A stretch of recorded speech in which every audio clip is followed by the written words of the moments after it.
Hi friends, स्वागत आहे Vaishali kitchen मराठीमध्ये। आज आपण मुंबई स्ट्रीट फूडमध्ये मूग डाळ भजी कशी बनवतात ते बघणार आहोत। आणि पावसाळा तर खूपच जबरदस्त चालू आहे।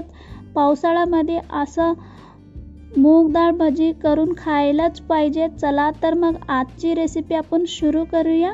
मूग डाळ भजी बनवण्यासाठी इथे मी 1 कप मूग डाळ घेतले आहेत आणि मूग डाळ स्वच्छ धुवून घ्यायचे। पहिला तरी 2-3 वेळा स्वच्छ धुवून घेतल्यानंतर यामध्ये पाणी टाकून घ्यायचे। 2 तास छानपैकी आपल्याला हा मुगाची डाळ भिजत टाकायची आहे।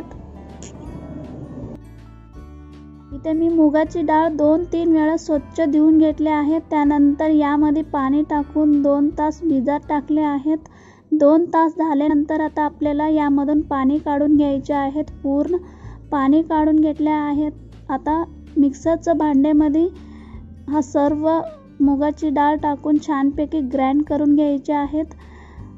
मुगाची डाळमध्ये अजिबात पाणी नाही राहिला पाहिजे। 2 चम्मच पाणी टाकून तुम्ही ग्राइंड करू शकता। आणि यामध्ये 2 हिरवी मिरची टाकत आहे। तुम्हाला हिरवी मिरची तुमच्या आवडीप्रमाणे तुम्ही टाकू शकतात। आणि यामध्ये आलाची तुकडा टाकून घ्यायचे। आलाची तुकडा आणि हिरवी मिरची टाकल्यानंतर छानपैकी आपल्याला ग्राइंड करून घ्यायचे अशा पद्धतीने। आता इथे मी छानपैकी ग्राइंड करून घेतले आहेत। पूर्ण पेस्ट नाही करायचं, स्मूथ पेस्ट नाही करायचं, थोडीशी जाडसर वाटून घ्यायची आहेत अशा पद्धतीने। अशा पद्धतीने वाटून घेतले तर आपण भजी खाताना खूप छान लागते। मध्ये मध्ये मुगाची डाळ येत असते ना, त्यामुळे आता वाटून घेतलेले हा सगळं मिश्रण बाउलमध्ये काढून घ्यायचे आहेत। आता यामध्ये मीठ टाकून घ्यायचे चवीनुसार। मीठ टाकल्यानंतर आता आपण यामध्ये 1 छोटा चम्मच जिरा टाकून घ्यायचे आहेत आणि थोडीशी हिंग टाकायचा आणि 1 छोटा चम्मच हळद टाकायचा आहेत। हळद टाकल्यानंतर 1 चम्मच अख्खा धन्य असं कुटून घालायचे आहेत यामध्ये। धन्य टाकल्यानंतर आता यामध्ये एक अर्धा छोटा चम्मच सोडा टाकून घ्यायचे आहेत। हा सर्व इन्ग्रेडियंट्स टाकल्यानंतर व्यवस्थित चम्मचने मिक्स करून घ्यायचे आहेत। या पद्धतीने छानपैकी मिक्स करून घेतले आहेत। आता आपण भजी कशी बनवायचे ते बघून घेऊया।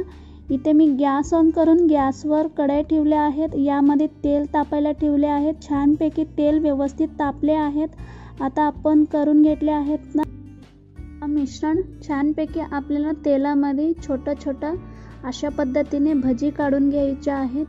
छानपैकी आपल्याला हा मुगाची डाळ क्रिस्पी व्हायच्यापर्यंत आणि गोल्डन कलर व्हायच्यापर्यंत आपल्याला तेलामध्ये छानपैकी फ्राय करून घ्यायच्या आहेत। एका बाजूला छानपैकी फ्राय झाल्यानंतर असं पलटून घ्यायचे आहे। एक भजी व्यवस्थित पलटून घेतले आहेत। आता छानपैकी आपल्याला गोल्डन कलर यायच्यापर्यंत अशा पद्धतीने आपण फ्राय करून घ्यायचे आहेत। खूप छानपैकी कलर आले आहेत, तुम्ही इथे बघू शकता। आता आपण एक प्लेटमध्ये काढून घेऊया। बाकीचं पण आपल्याला असंच मुगाची डाळचं भजी करून घ्यायचे आहेत। आता बाकीचं पण मुगाची डाळचं भजी असंच आपल्याला तेलामध्ये फ्राय करून घ्यायचे आहेत। आता आपला दुसरा बॅच पण तळून घेतले आहेत। खूप छानपैकी क्रिस्पी झाले आहेत। आता आपण एक प्लेटमध्ये काढून घेऊया। खूप छान लागतोय, पावसाळा सुरू आहे। संध्याकाळच्या चहा बरोबर तुम्ही नक्की एकदा हा रेसिपी करून पहा। जर तुम्ही हा मुगाची डाळची भजी ट्राय केले असले तर तुम्ही नक्की कमेंट्समध्ये नक्की कळवा कसे झाले होते म्हणून। रेसिपी आवडले असले तर प्लीज लाईक करायचं विसरू नका।